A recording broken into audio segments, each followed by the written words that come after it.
Fakturen, der blev sendt, den lever vi af, men det er relationen, der er egentlig aller vigtigst. Man skal have en dyb faglig forståelse for at kunne lave de her forhandlinger med kunderne. Vi havde rigtig mange udfordringer, kan man sige, med at få relationerne skabt til vores kunder.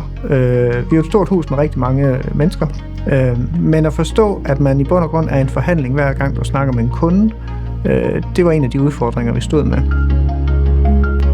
Nu har jeg været i Altronic i snart 6 år. Altronic er specialister i at lave store og meget komplekse løsninger, maskinløsninger, automatiserede løsninger, og også når vi går op i datalaget, det vil sige at kunne styre hele fabrikken. Vi har ikke noget, man kan sige, vi lige trækker ned af hylden, og så siger, at den her, den koster det her, værsgo, køb, eller du kan lade være.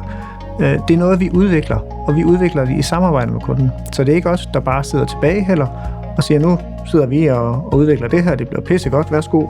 Det er det, du skal bruge. Altså, vi kunne jo se efter vores kursus, der blev snakket rigtig meget på gangene og i kontorerne om kurset, og jo mere det lever på gangen, og jo mere det bliver snakket om på kontorerne, jo mere bliver det også brugt i dagligdagen. Det er jo et kursus, som vi har valgt i samarbejde med Creosa.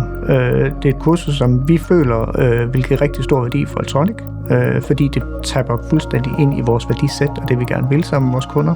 Jeg tog jo faktisk et Smartnership-kursus for mange år tilbage. Der var det vigtigt for mig at gå fra at være ingeniør og programmør til at skulle have kunderelationer, og forstå det på et lidt højere niveau, end det jeg måske havde. Og det har hjulpet mig igennem de sidste 20 år af min karriere. Ingen tvivl om det.